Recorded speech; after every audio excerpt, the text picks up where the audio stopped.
Tack så mycket. Good morning. I will start to thank Finlands brandbefälsförbund or Suomen Palopäällystöliiton for this invitation to a webinar. I also want to take the opportunity to congratulate Finland and to all of you on your 100-year celebration as a free country. My name is, as said, Svante Borg, and I'm Förbundsdirektör or commanding officer at the Greater Stockholm Fire Brigade, and I've been this for the last 3 years. It's important to emphasize that these are also my first 3 years within fire and rescue service. My background is really the army. Among several postings I've been commanding officer at the Royal Swedish Lifeguards in Stockholm, where one of the regiments, the former regiments, were Finnish Dragoon Regiment coming over to Sweden 1772, helping us to make a coup d'etat and put Gustavus III into a bigger power. Okay, I've been in the fire and rescue service for just 3 years, so you can imagine that there are still very much to learn and to see. But now down to the subject of this seminar. I plan to start with a short, very brief introduction to the Swedish Fire and Rescue Service in common, and then talk a bit by the Greater Stockholm Fire Brigade. This is to give you a brief background or a framework for the coming upcoming discussions or remarks I'm going to make. Then I will focus upon the 7th of April, of course, by starting with giving you a timeline to set things in order. Then move to the our actual contribution or achievement, the performance, how we solved the task. I will also highlight some aspects on the C3I, that means command, control and communication. And in the end, I will talk a bit about what are we doing now, how will we proceed our preparations now when we had this terror attack in Sweden, what will we do to be better in dealing with these kind of attacks. I will stop after a while opening up for questions, and in the end, of course, there will be plenty of time for questions afterwards. All right? Sounds good. All right, so I start with talking a little bit by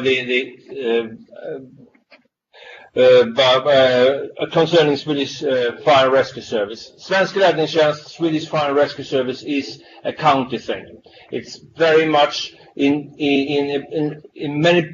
many aspects it's very similar to the Finnish, with one big difference. We have not merged into greater fire brigades. We have a mixture between the very, very small ones, just one county, 1, 2, 3 stations, up to the greater fire brigades, as for example Stockholm Fire Brigade. We are 15 stations. We have approximately 15,000 firefighters in Sweden. Among them, there are 5,000 that are full-time, 10,000 are part-time. When we are acting together with police and ambulance, it's also interesting to know that we are county level, local level. Police are now state, national level, and the ambulance and the healthcare is regional, länsvis. I don't know, I think you know what I mean by län. And this makes it a little bit more difficult.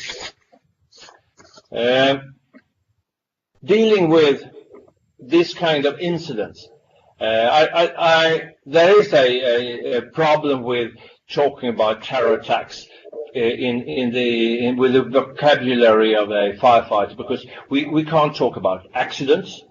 We can't talk about attacks, really. What are we doing? We don't attack. We solve missions or tasks. So I stick to the word incident without diminishing the problem. But in this aspect, it's important for me to also say that in Sweden we have no legislation yet concerning the fire and rescue service mission in these kind of matters. We have legislation, of course, that support us when we are doing the ordinary job: firefighting, traffic accidents, cardiac arrests, and all other things, but not in this matter. This is a difference from, for example, Norway, that has recently changed their legislation to be more to force everyone to be more supportive. I don't know what's in the future, but we are strengthening our civilian defense, and there might be some legislation, but there is no legislation just now. So it's really down to the basic law that says that every Swedish citizens, if there are a crime ongoing, you can act, but you will be responsible for your actions. Also, I'd like to have some remarks about our preparations nationwide for this kind of matter, because in Sweden we've been rather blessed.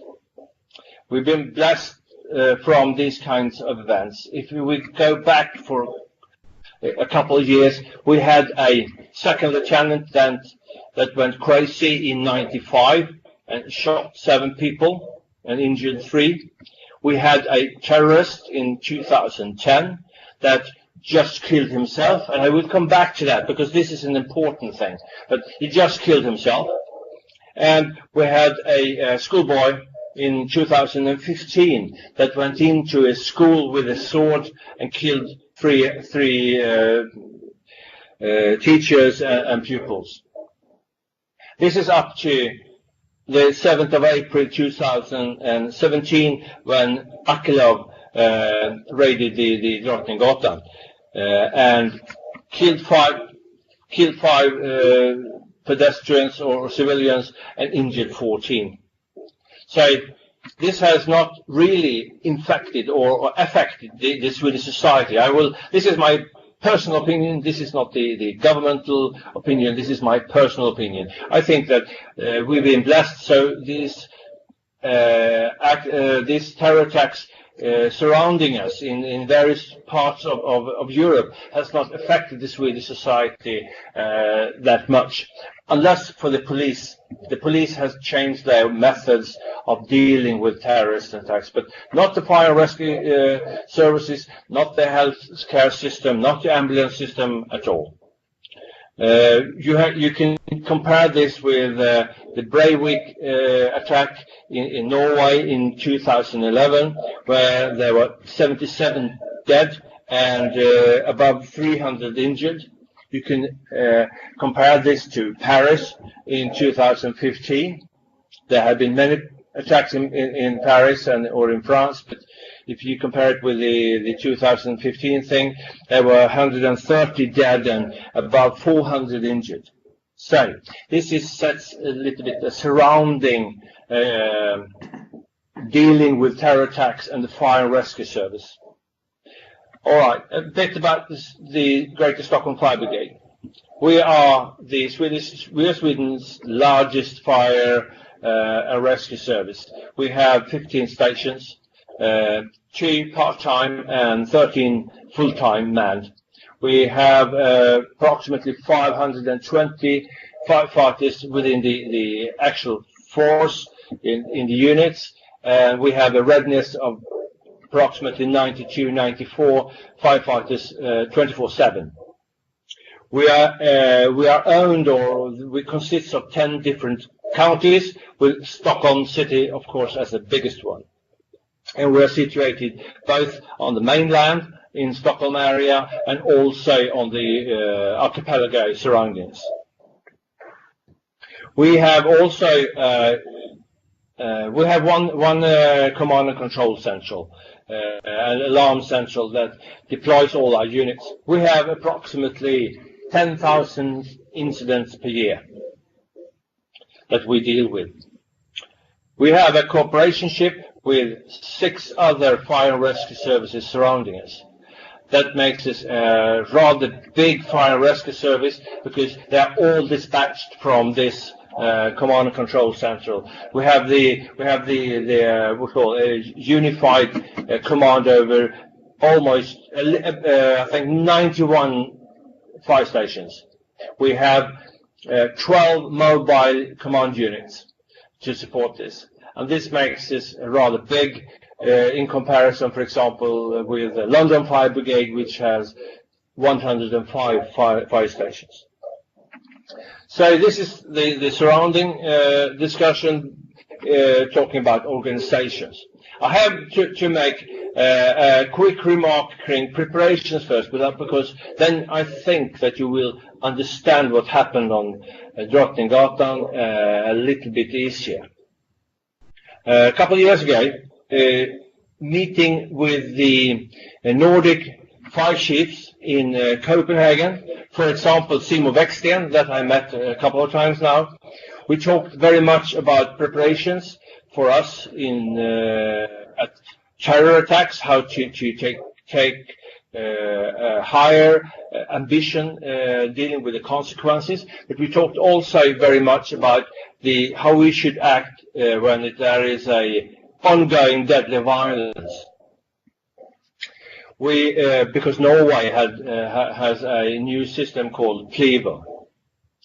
Then I went in 2016 to Paris, and then I had the opportunity there to meet with all other fire chiefs in Europe.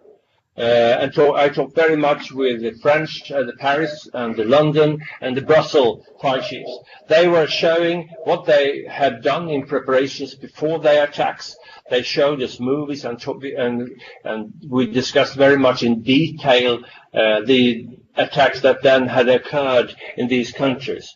They were also from Madrid, and it was a very special meeting, and I was very much influenced by that. I was then thinking, what have we done in Sweden, and what have I done in Stockholm? So and at that time we also had the new report from Drottninggatan, and Drottninggatan was the place where this terrorist I mentioned before, where he blew himself into pieces. We had a new report, and reading that, I realized that this was not a bad try or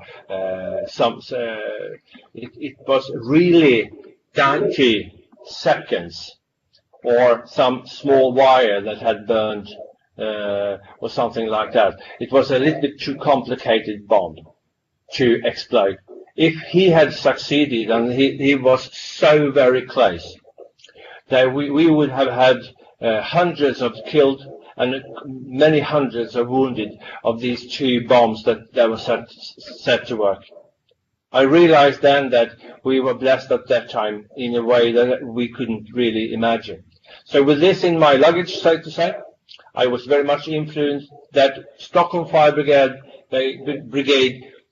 we got to prepare ourselves. So directly in June 2016, I took a decision. I made a commander's intent to enhance our capability.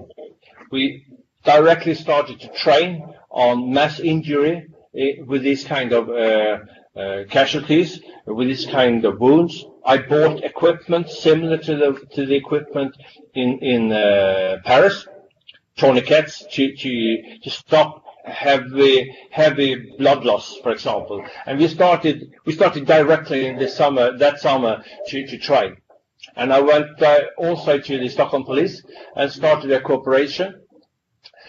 And even more, we decided that we had to make or a decision to to act in a different way. We needed a new tactics. And that tactics did build today upon two standpoints. First one is, within the first 30 minutes, the first hour, with this kind of mass injury situation or ongoing deadly violence, we have to act. If we don't act within 30 minutes, people will die by injuries, and the attackers will win. There are no one that could do this except the Fire and Rescue Service. The police got to do their job. They got to stop the deadly violence. The ambulances that are not really up to acting as a complete unit within the first 30 minutes. They will come as single vehicles and, of course, contribute, but not as a force. And then there are no one else, not during this short first time frame. It must be the Fire and Rescue Service. That is one standpoint. Then we can't wait. We can't stand and wait for a secure area. We must go down there, go into the site and act. This is the same conclusion they've drawn in Paris, in London, in Madrid, and in Brussels. They go in there and they act. The other standpoint that was based for us making a new tactics was that no one can really lead this. You can't really, from distance, support by a good management what's happening during the first 35 or 50 minutes. This is, due to my military career, nothing new, but in dealing with Fire and Rescue Service, we are used really to have a command and control situation supporting this. That meant that we had to lean very much on the frontline officers, the frontline fire officers and their decisions, and support their way of acting and connecting with each other. I will come back to this, but these are the main frame for our new tactics. All right, with this said, I will go to the incident on Drottninggatan, the 7th of April 2017. First, the timeline, and before that, even the actual happening. A man hijacked a car, a lorry, close to Drottninggatan, drove into Drottninggatan and followed it for approximately 500 meters. He tried then to hit as many pedestrians as he could, and he tried to avoid the obstacles. He both succeeded and he did not, because there were very many people walking around on Drottninggatan, and the most of them, they managed to escape, to get out of the way, but he managed to kill 5 and injure 14. But he couldn't really stay away from the obstacles, so after a couple of 100 meters the lorry went hard to drive, and that caused him to, after 500 meters, to swerve and to drive right into the Åhléns department store, where the car crashed and it started to burn.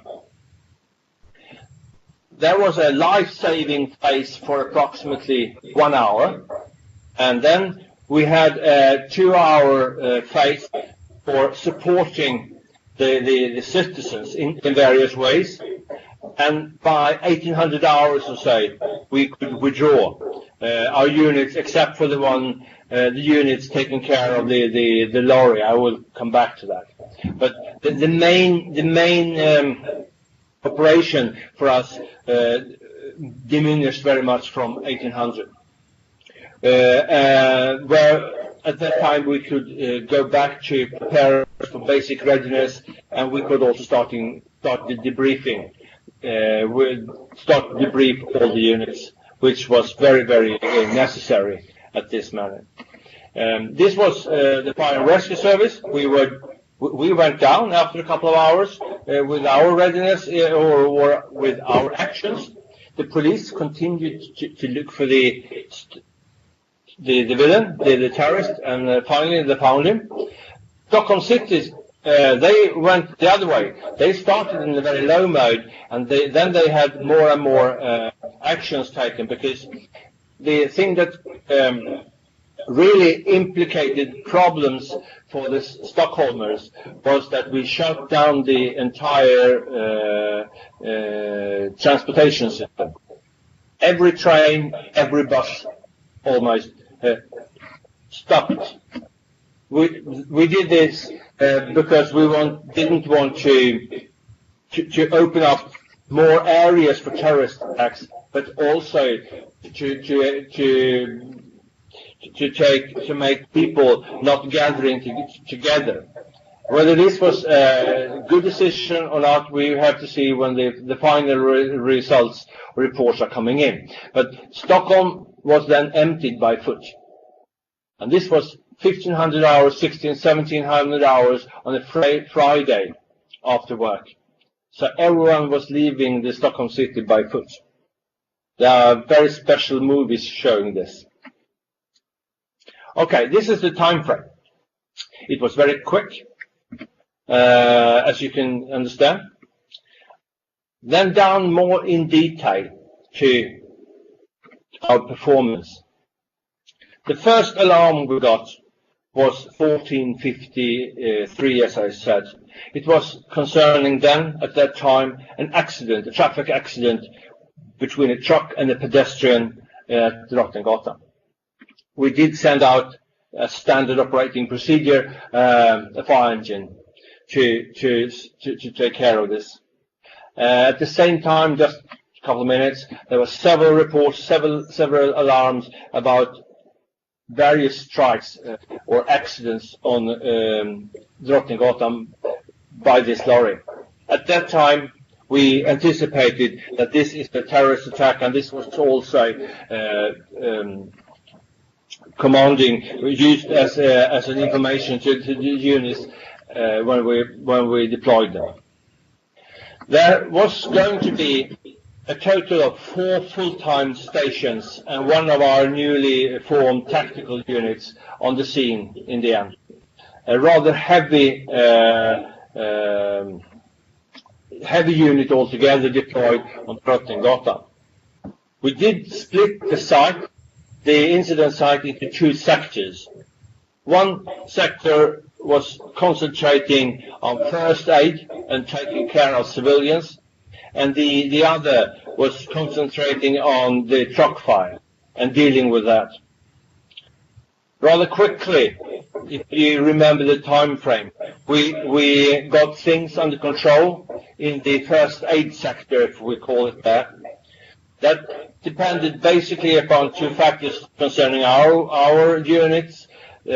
First, we dealt with things that we'd done before. We've been into bad traffic accidents and train accidents before, and so we could use our standing operating procedure. People are skilled to help other people in this kind of accidents or incidents, as I want to say at this time. And also, we could use some of the new information, the new things we've learned. For example, the new equipment, the tourniquets. We can use them, and that also enhanced our ability. But of course, on Drottninggatan at that time, there were also rather quick some ambulances that helped out, of course, and of course certainly with the transportation. And we were lucky in another way as well, because on Drottninggatan there are several officers. I don't know the Finnish word for the small. I don't know if it's small hospitals, but you know, hälsomottagningar. Yeah, terveyskeskuksia. Yeah, with doctors and nurses that just went out into the street and helped out. So we were very overstrong, and that helped out very much. We managed to save 93% of the injured. That means that there was one person was injured and didn't survive when she came to hospital. And we are proud of this, and this is our mission to do.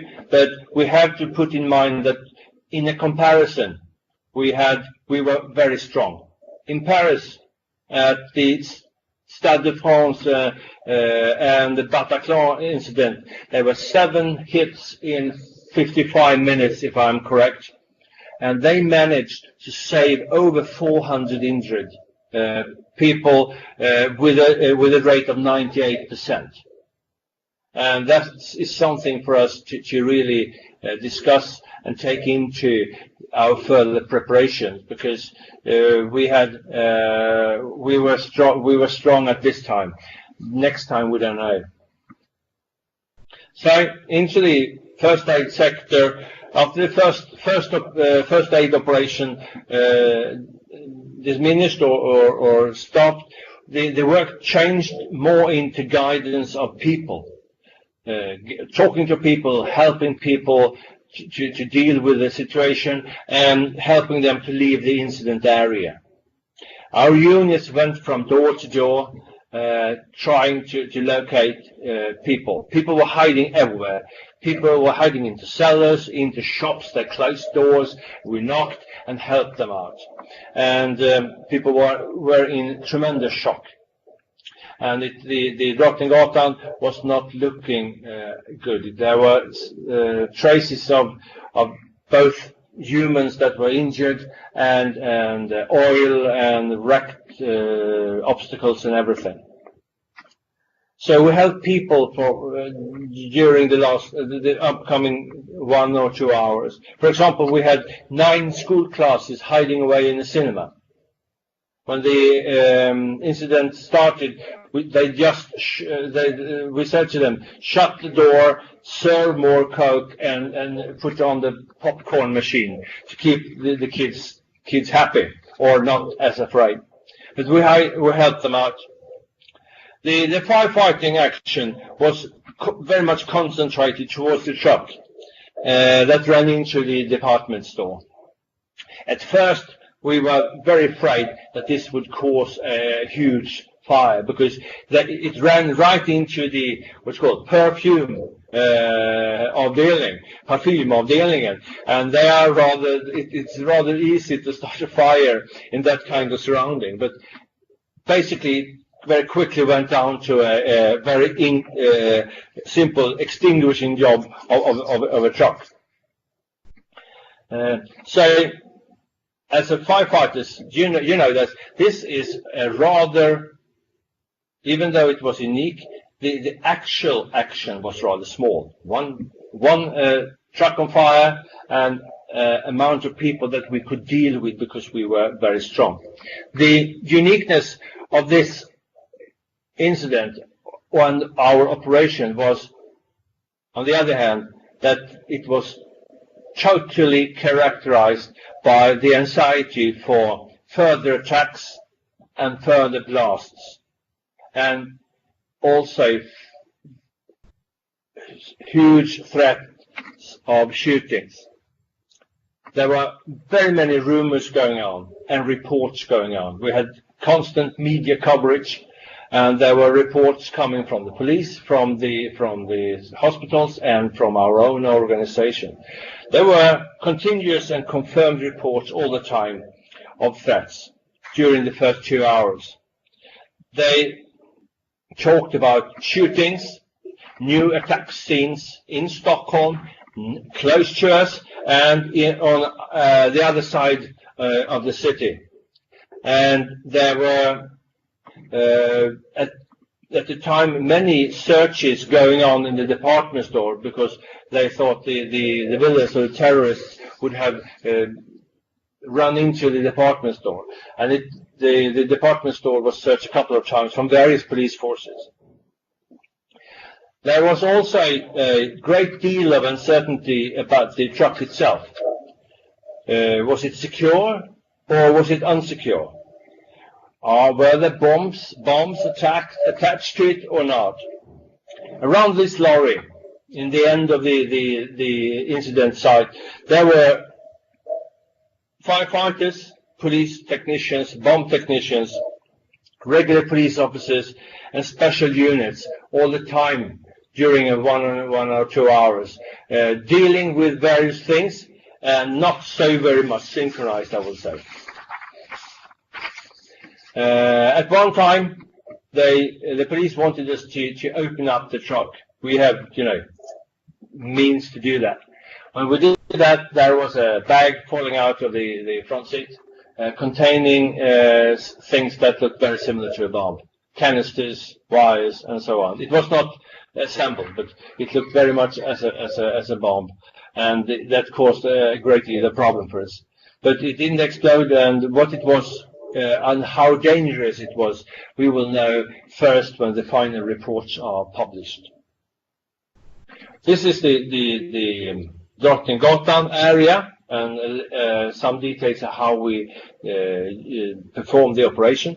Next to this, we organized a backdrawn force to do additional operations, because such as, for example, automatic alarms that went on all the time in the area, and we also gave support to the police to search suspect vehicles and bags and so on. We had a couple of those incidents at the same time in the area.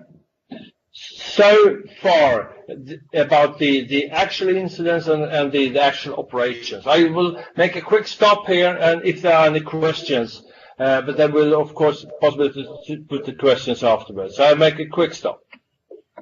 Yes. Onko meillä kysymyksiä tässä vaiheessa?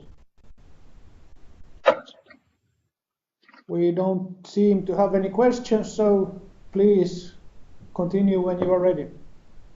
All right. Thank you. Then a bit about the command and control. That means some words of the management of the operation.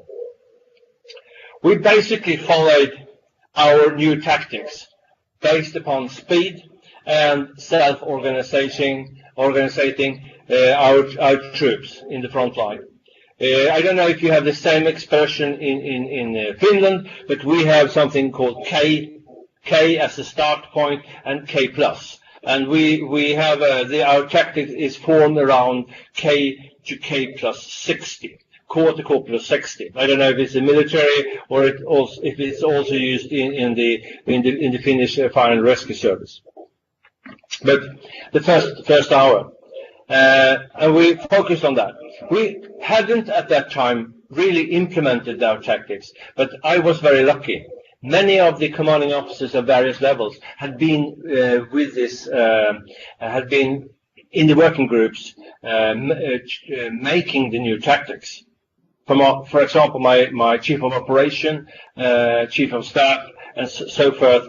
They had been with, so they just used the tactics as we have discussed, and they also went back to the commander's intent, which I made in June 2016, and I've been talking very much about this on every occasion when I talk to our firefighters. I've said, remember the time frame. Remember the time frame. You have to go in there. We can't wait. So they are the first 30 minutes. I'm sorry.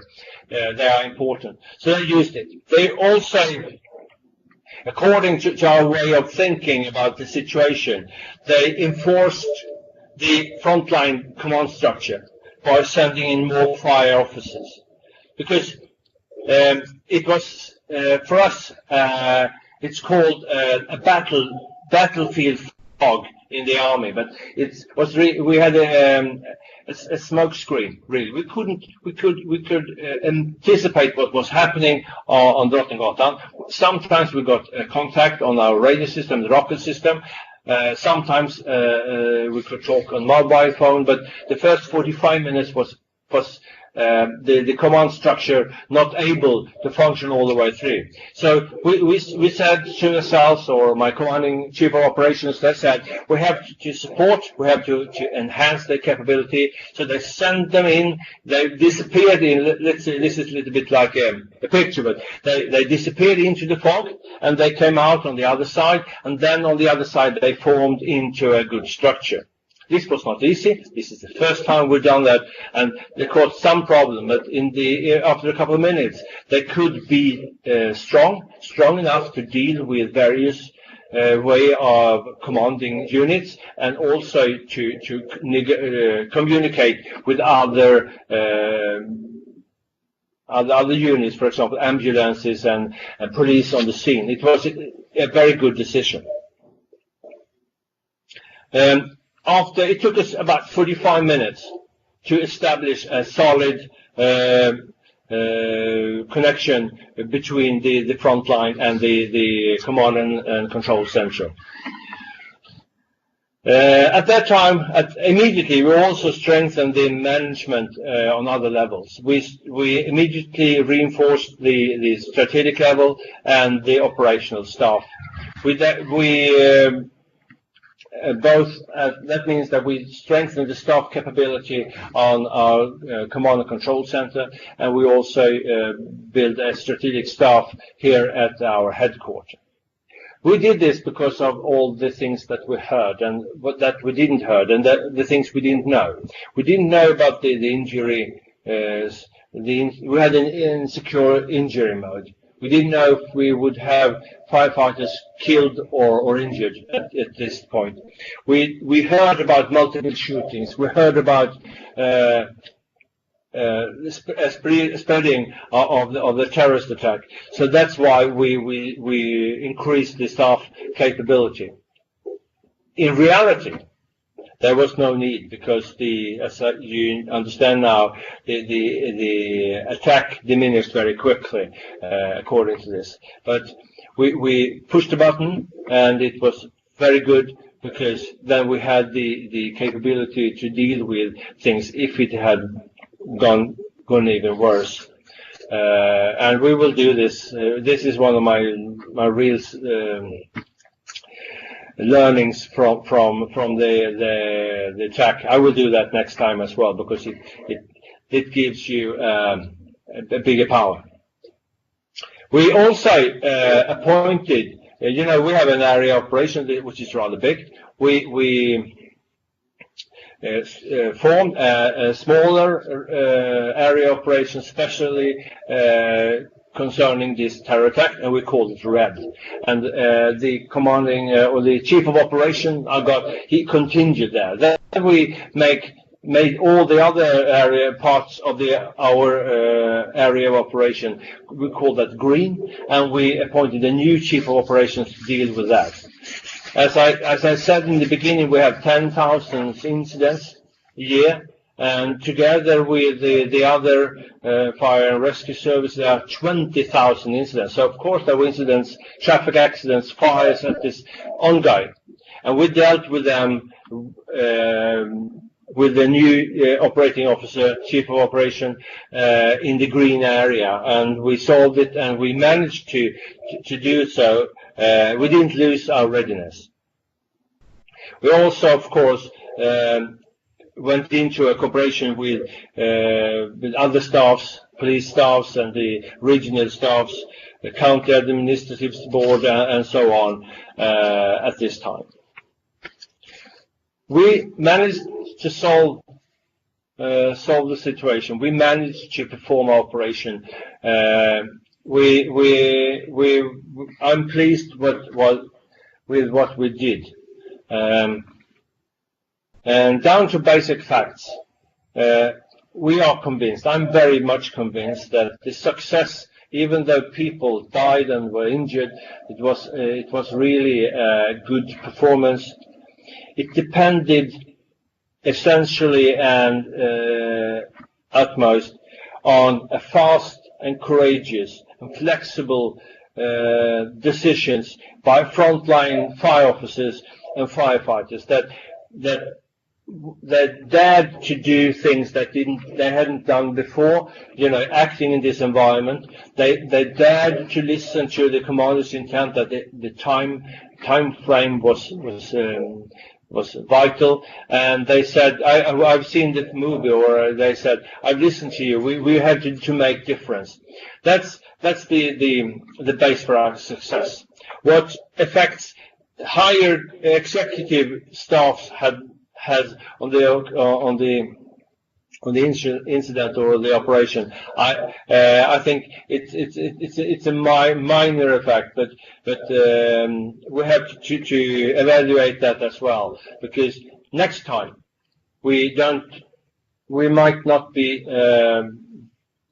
having a situation on one incident site which ends in 1 or 2 hours. We could have been with a couple of incident sites for many hours, or for a day or so, and then we have to have all these other functions working as well. So we have to evaluate those merely from that kind of perspective than from the original incident on Drottninggatan.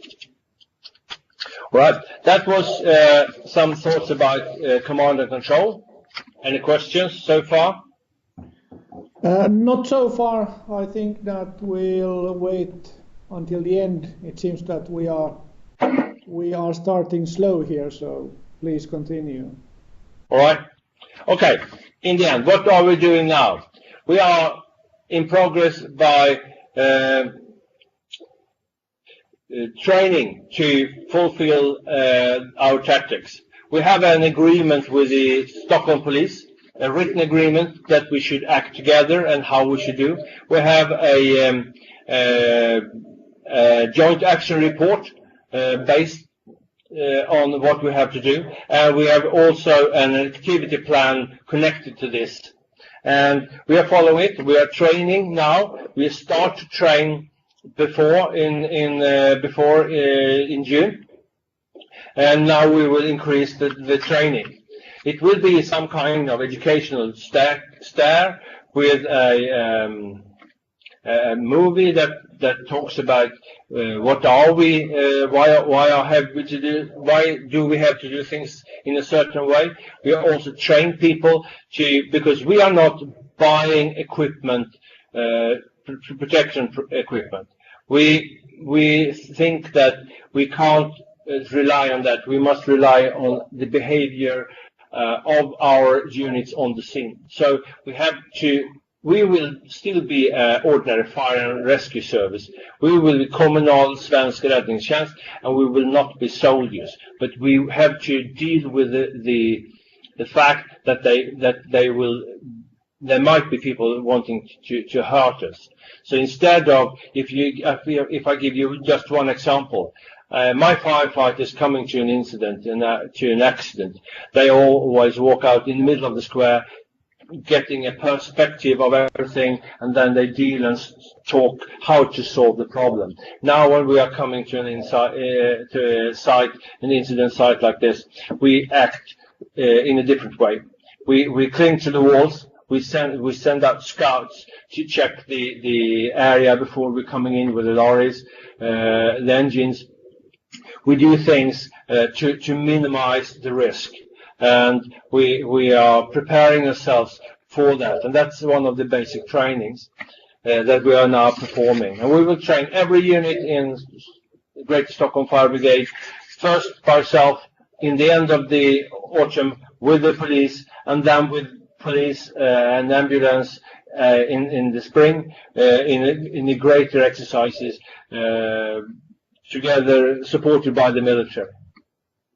All right. There is a final question, and that is, and it has been there for a while. Should really a fire rescue service do this? Should we really go into this kind of area? And because we are now acting in warm zones, as it's called, or hot zones, very close to the actual incident, in zones that are not secured by police. In other cases, for example, when there are riots and things like that, we wait until the police comes in, has secured the area. But in this situation, we don't wait. There is a question, and it has been answered by Stockholm and the Stockholmers for a long time. They are grateful for what we did. The situation on Drottninggatan showed that we have to do it this way. We have to be there within minutes. Otherwise, people are dying, and the villains and the terrorists are winning. So that's our mission. That's our task in this situation. And my task and my mission is to make this as safe as possible. We can't be 100%, but as safe as possible for my firefighters to be able to deal with this kind of operation. So that was the end of my briefing, and now I hope for some questions. Yes, thank you, Svante. It was very interesting, informative, and I have to say, going into a couple of details as well. Very nice presentation, so thank you for that. In our chat, we don't have questions yet, but still, I will make some questions, and we'll see what you are saying about those. You said that you had an awakening after the Paris attacks, and you started to prepare yourself or to prepare the rescue services in Stockholm for that. How much do you think that this had an impact on the mental side of the fire officers or for the organization dealing with this when you noticed it wasn't a terrorist attack? I'm not sure, but afterwards, when I read because there were lots of media interest in this, I read what my firefighters have said to journalists. And they say, I'm happy to say, they say that they've listened to the essential part in the commander's intent. They listened very much to the time frame. And because of that, I did start not by talking about terrorist attacks. I started with first aid training, and they got the new equipment. They had to talk about heavy blood losses, and they learned to use these tourniquets directly. I think this was this helped them to change the way of understanding, or the way of they understood that they had to do something quick, and then the answer was, then we can't wait. Yeah, as you know, our firefighters in Finland are cross-trained to ambulance service as well, so I think that we have a benefit here.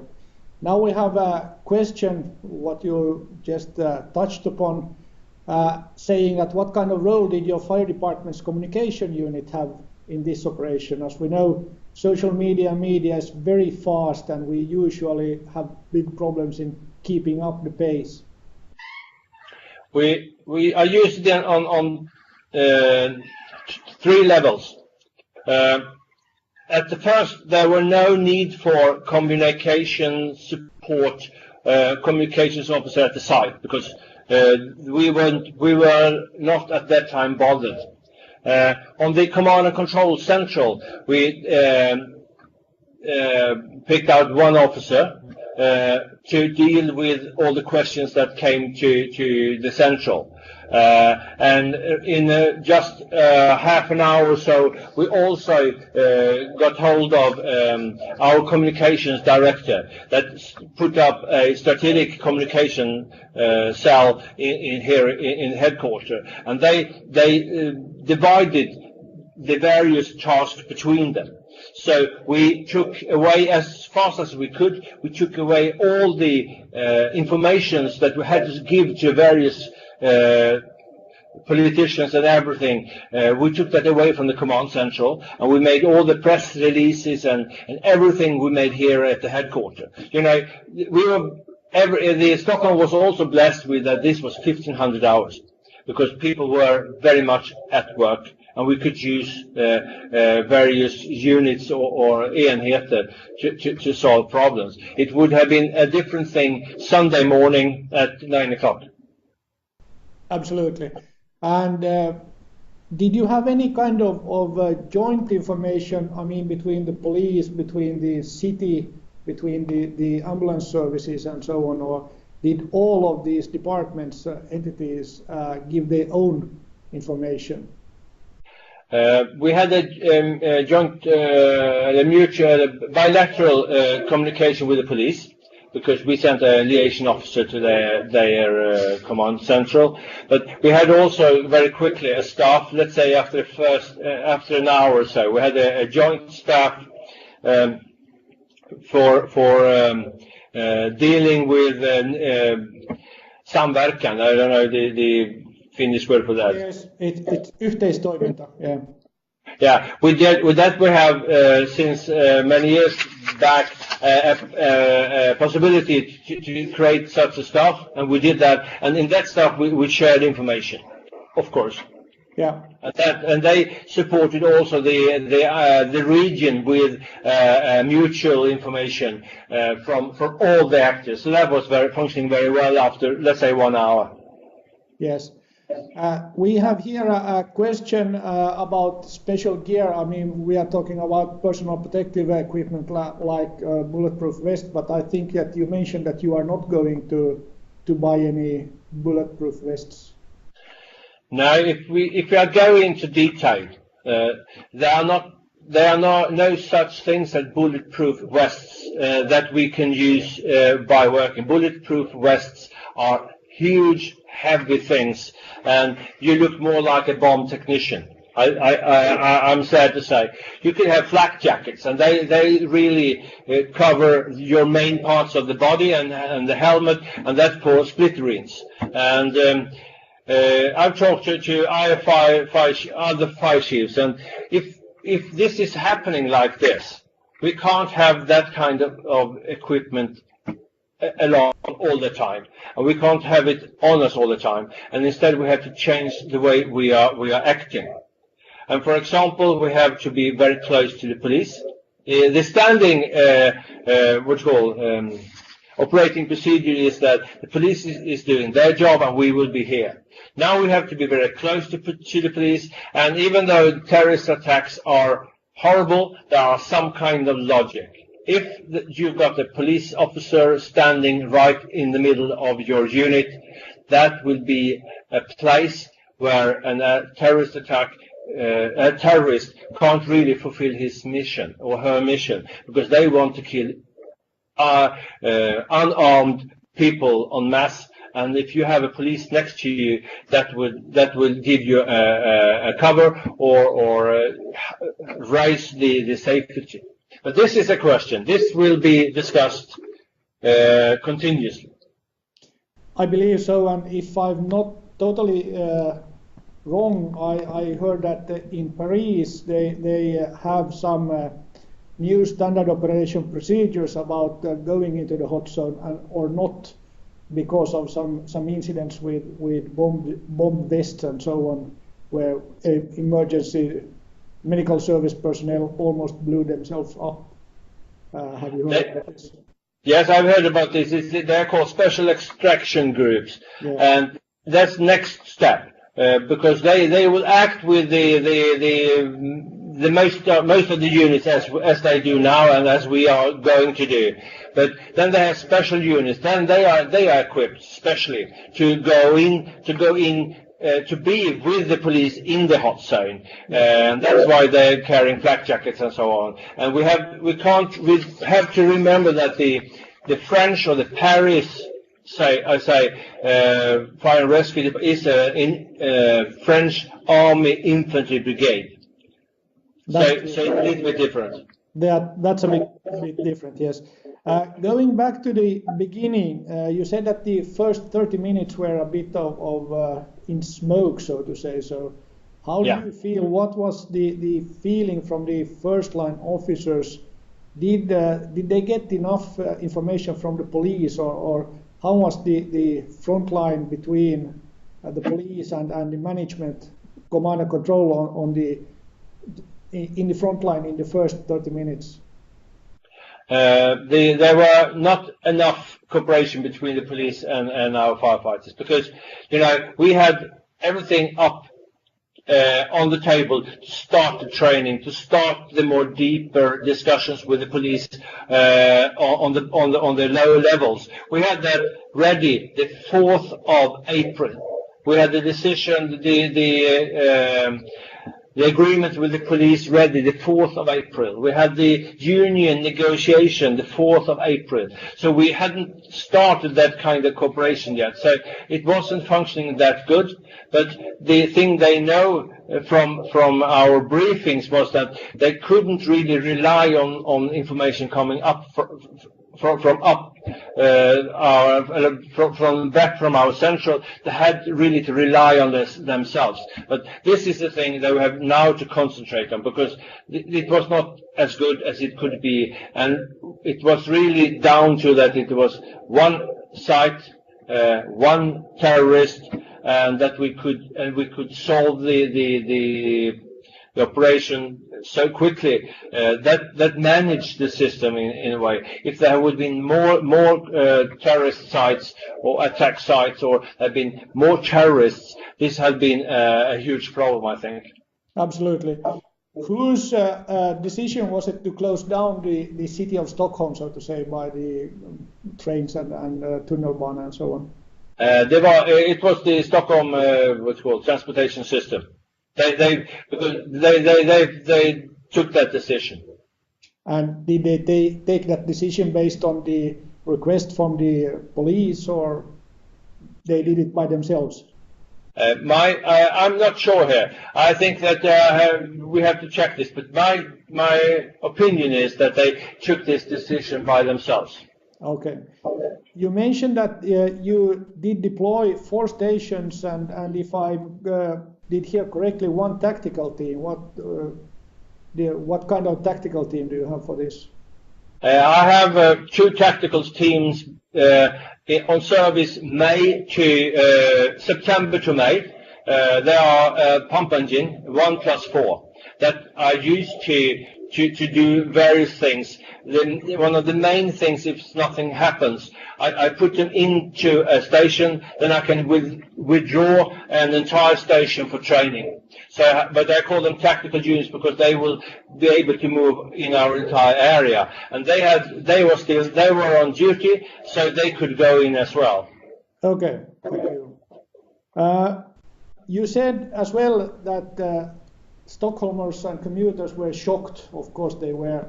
How did you deal, or who did deal with this, let's say, normal inhabitants? We dealt with them in various ways. The first line units, police, fire and rescue service, the ambulance service, other organizations that were on the Drottninggatan after 1.5 hour, they dealt with people on the spot. Then we established some what's called discussion zones in various places where you could really contact and visit, and then you can be helped by professionals. And they were running, I think, the first weekend until Sunday or something. And it was very special because I wasn't there myself, but my units, they're talking about people that everything was secure, there was nothing going on, it was a very quiet city, quiet street. When they brought people up from the cellars, they break down. They totally broke down because it was such a horrible sight. You know, people have been pulled along the street by the truck, and the truck had crashed into things. People broke down when they came up, even though it was a secure place. Yes. Do you have any SOPs for taking care of the regular people? I mean, you were very heavy impacted with the Estonia, for instance, so you have had with the tsunami and so on. So do you have, is the health service in Sweden, are they prepared for taking care of a lot of people needing discussion help and so on? Yeah, I think that there are preparations made. There was a change at this point because it was the health service that started this, but in the evening on the Friday we swapped to Stockholm. The Stockholm responsibility. This is something we have to discuss because I did think that was functioning that well, but Stockholm took over with their kind of responsibility. But we managed to keep these centrals, whatever we call them, open for the weekend. But if there was a bigger problem, there will be special groups called POSSOM that will go into action, consisting of all the various what's called police, healthcare, and others. So we have a system. Yes. When you realized that this was an act of terror, and you said that you divided the rest of the area into the green zone with our own chief of operations, and this I did miss the color of this site. Red. Yes, but how did you prepare for the +1 or +2 attack? That was one of the main tasks for the staff that was adjacent to the command and control post, the central. They started immediately for the +2, and we did as well. That was our main concern after let's say after 50 minutes. That was our main concern. Yes.